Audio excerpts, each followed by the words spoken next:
धनुषाको काशीपुरका 22 वर्षीय सञ्जय कुमार यादव र मखनाहा 3 का 19 वर्षीय दीपक कुमार शर्माले 2 वर्षको अथक प्रयासबाट पानी तान्ने मोटर र प्यारासुटको मद्दतले निर्माण गरेको पारा मोटरबाट आकाशमा उडेर देखाएका छन्। हिमाल पहाड तराई पारामोटर नाम दिइएको सो यन्त्रको सहयोगमा आफ्नै गाउँका युवाहरू आकाशमा उडेको देखेर स्थानीय समेत दंग परेका छन्। पानी तान्ने मोटर र पंखा जडान गरेर निर्माण गरिएको पारा मोटरका लागि चाहिने कपडा भने उनीहरूले पोखराबाट पुरानो प्यारासुट किनेर ल्याएका थिए। 40 फिट माथिसम्म उड्न सक्ने यो पारा मोटरमा उनीहरूले करिब 50 थ्रेस पावरको मोटर जडान गरेका छन्। आर्थिक रूपमा विपन्न अवस्थाका उनीहरूले गाउँ गाउँबाट चन्दा संकलन गरी 2 लाख रुपियाँ जुटाएर पारा मोटर निर्माण गरेका हुन्। यस्तै आमा र बहिनीको गहना बन्दकी राखेर समेत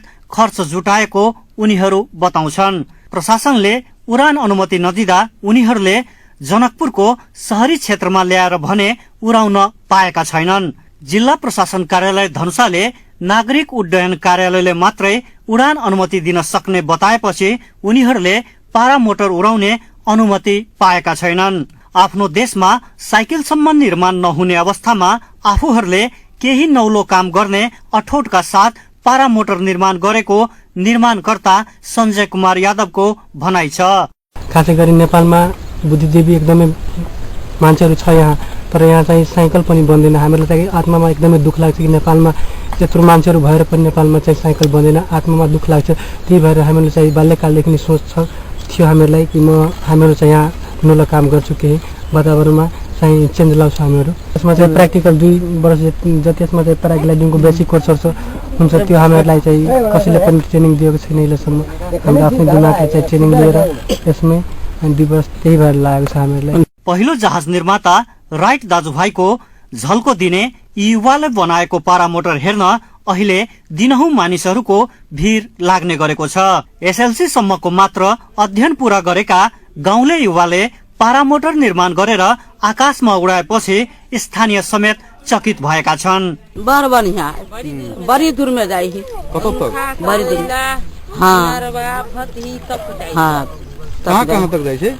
पठरवा तक। जनकपुर नगरपालिका भित्र समेटिएको काशीपुर गाउँका यी युवाले आर्थिक अभावका कारण एसएलसी भन्दा माथि पढ्न नसकेपछि पढाइ त्यतिमै पूर्ण विराम लाग्यो।